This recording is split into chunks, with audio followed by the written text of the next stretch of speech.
සදහම්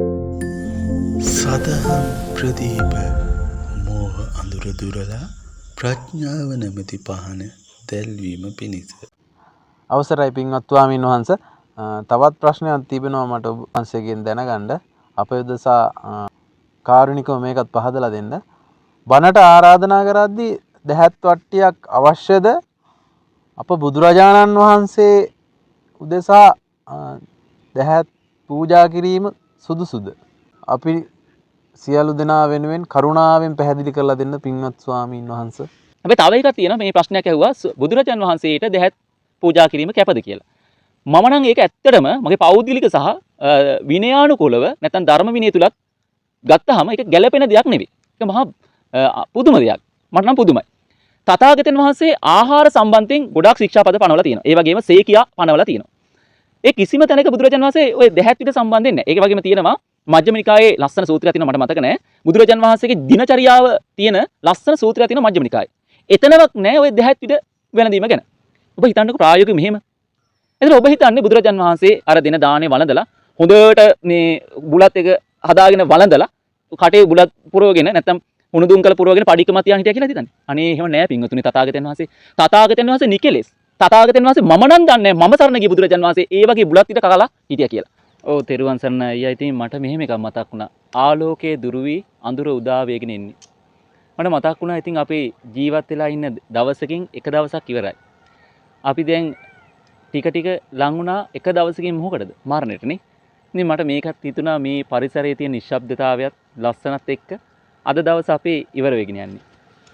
ඉතින් අයියා ඇහුවා බණකට ආරාධනා කරනකොට දැහැත් වට්ටියක් අවශ්‍යද කියලා. අවශ්‍යයි. හේතුව මොකද? අද ඒක සම්ප්‍රදායානුකූල චාරිත්‍රයක් බවට පත් වෙලා තියෙනවා. දැන් ස්වාමීන් වහන්සේ ළඟට ඇවිල්ලා ස්වාමීන් වහන්සේ බණ්ටයන් කියලා නිකන් කියනට වැඩිය අද ඒක ලස්සන චාරිත්‍රයේ අංගයක්.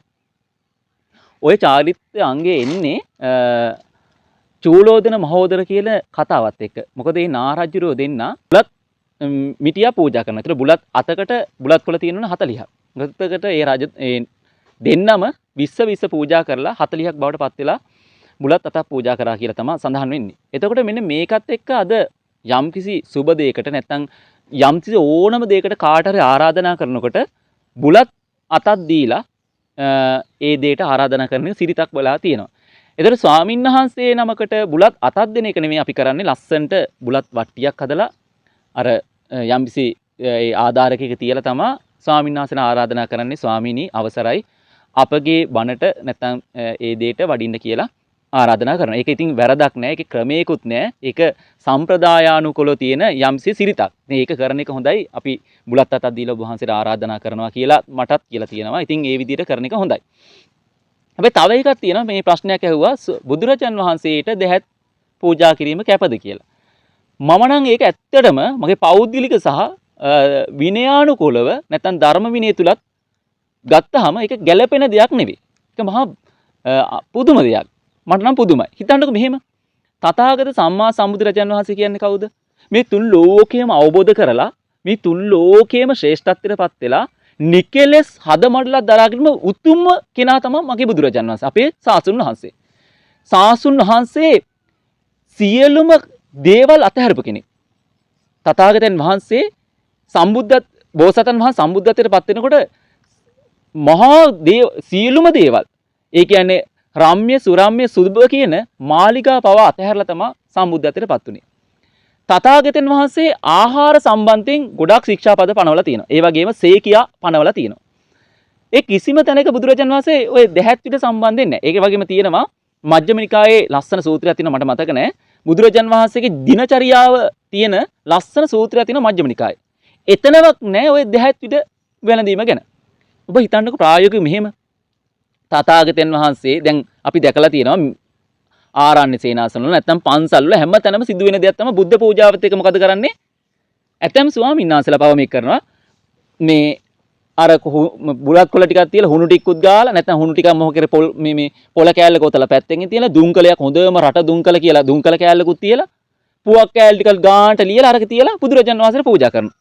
එතන ඔබ හිතන්නේ බුදුරජාන් වහන්සේ අර දින දානේ වළඳලා හොඳට මේ බුලත් එක හදාගෙන වළඳලා කටේ බුලත් පුරවගෙන නැත්නම් උණුදුම් කළ පුරවගෙන පඩික්කමත් තියාගෙන හිටියා කියලා හිතන්නේ. අනේ එහෙම නෑ පින්වතුනි තථාගතයන් වහන්සේ. තථාගතයන් වහන්සේ නිකලෙස්. තථාගතයන් වහන්සේ මම නම් දන්නේ මම සරණ ගිය බුදුරජාන් වහන්සේ ඒ වගේ බුලත් පිට කකලා හිටියා කියලා. මගේ බුදුරජාන් වහන්සේ මම සරණ ගිය සාසුන් වහන්සේ නිකලෙස් බුදුරජාන් වහන්සේ. බුදුරජාන් වහන්සේ දානේ වළඳලා අත සේදුවාට පස්සේ ශ්‍රී හස්තේ හේදුවට පස්සේ දෝවණේ කරාට පස්සේ ශ්‍රී මුඛය දෝවණේ කරාට පස්සේ නැවත දෙයක් මුවට ගත්තා කියලා කොහෙවත් සඳහන් වෙන්නේ ඒක තියෙන්නේ කා ළඟද? මේ සාමාන්‍ය හිස් ජනතාව ළඟ.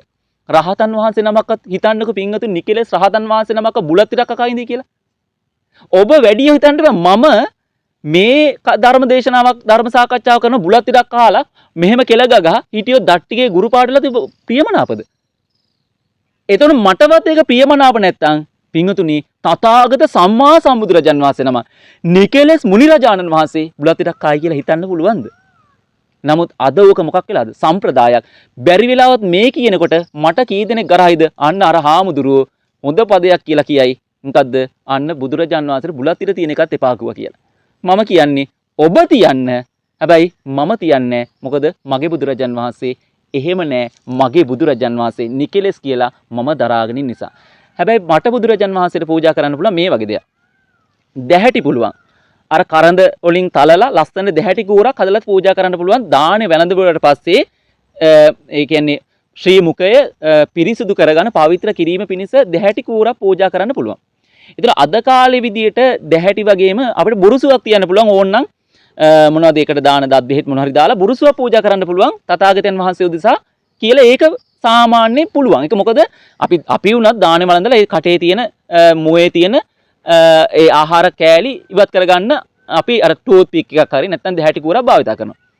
හැබැයි ඉතින් බුලත් ටිකක් කෑවා කියලා මම සූත්‍ර පිටකේ හම්බෙලත් නැහැ, විනය පිටකේ හම්බෙලත් නැහැ, අභිධර්ම පිටකේ හම්බෙලත් නැහැ. ඒ වගේම චට්ට සංගායනාව හම්බෙලත් නැහැ, අට කතාවල හම්බෙලත් නැහැ බුලත් ටික වැළඳුවා කියලා. හැබැයි ඒක පස්සේ කාලෙක සුවඳ කොට්ටම් යොදාගෙන සුවඳව හදපු දැහැත් වට්ටිය පූජා කරා කියලා පස්සේ කාලේ නුවර වගේ කතාවල තියෙනවා. ඉතින් ඒක පස්සේ ඇති වෙච්ච දෙයක්. මගේ බුදුරජාන් වහන්සේ නිකලෙස් වෙනසේක උන්වහන්සේ සියලු රාග දේශ මෝහ ප්‍රහාණය කළා, සියලු භව බන්ධන දුරු කරලා මේ සසරෙන් නිදහස් වූ උතුමන් වහන්සේ එවැනි දෙයක් පාවිච්චි කරා කියලා මම නම් දන්නේ. ඒ නිසා මම පූජා කරන්නේ කැමති කෙනෙක් ඉන්නවා නම් කැමති දෙයක් කරගනිත්වා කියලා අපි මතක් කර සිටිනවා. මේ සියලු දෙනාටම තෙරුවන් සරණයි.